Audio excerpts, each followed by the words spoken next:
معلومات دے دوں کہ کراچی میں ایک آکسیجن فیکٹری تھی. کراچی زو جو ہے اس پہ 2300 بڑے درخت ہوتے ہیں.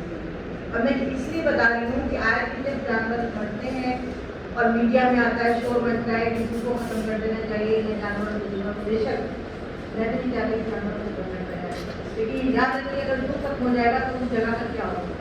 43 ایکڑ وہ زمین ہے گارڈن کے شہر کے بیچ میں, وہ کتنی قیمتی زمین آپ سمجھ لیں. اور وہاں 2300 نیچرل درخت ہیں, اور کسی درخت سے 150 سال سے کم نہیں ہے.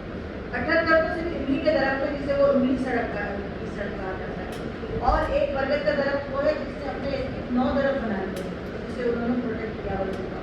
تو دھیان رکھیے گا کبھی یہاں سے جانور منتقل ہوتے ہیں تو یہاں اس کو کوئی پروٹیکٹڈ ایریا کوئی سینٹر بنانے کا مطالبہ کریں تاکہ یہاں کوئی بلڈر نہ آ سکے, وہاں پلازا نہ کھڑے ہو سکے, اور آپ کے وہ 2300 درخت جو ہیں وہ آپ کی سانسوں کی ضمانت ہے اس بنیاد علاقے میں.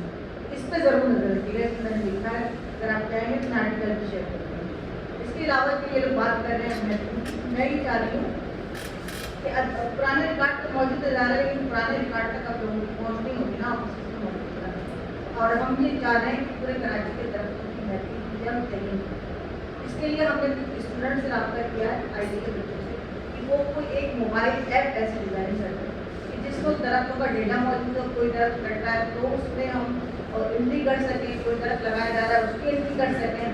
تو اس طرح کی کوئی ایپ پہ ہم کام کرنا چاہ رہے ہیں. اگر آپ لوگوں کے پاس بھی کوئی آئیڈیاز ہیں اور مدن صاحب ضرور ہماری ہیلپ کریں, ہماری ایکسپرٹ اس میں ہیلپ کریں, تو اس پہ ہم کام کرتے ہیں. بہت شکریہ.